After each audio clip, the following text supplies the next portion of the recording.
Let's go ahead and get right after this. We'll just play on some of the topics we heard from this morning. What makes good content? Hi, I'm Steve Krull. Can I get a round of applause for Tessa's shoes?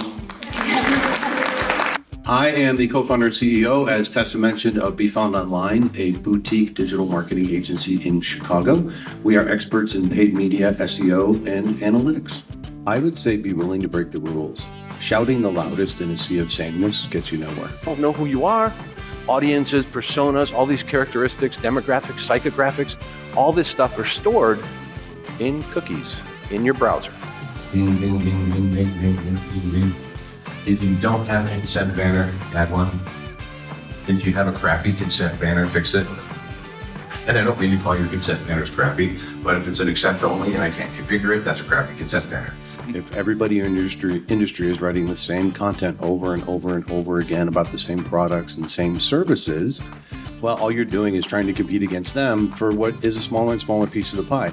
Anybody got an idea of where the first organic ranking is on Google these days? Or universal analytics data or your UA data will be going away. Currently, you have access to your UA data.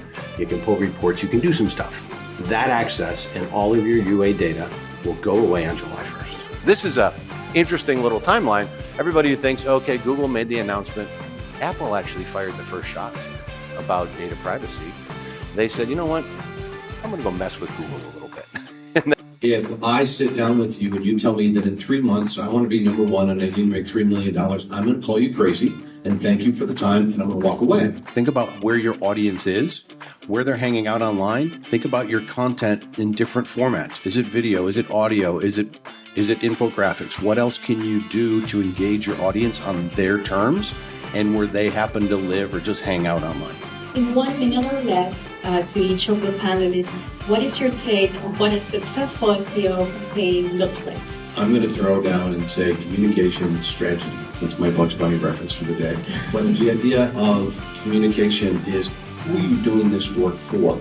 Your strategy should define your outcomes. When do I want to get to this point? Am I growing revenue? Am I growing traffic? Am I growing conversions? What does that look like? And what's the expectation?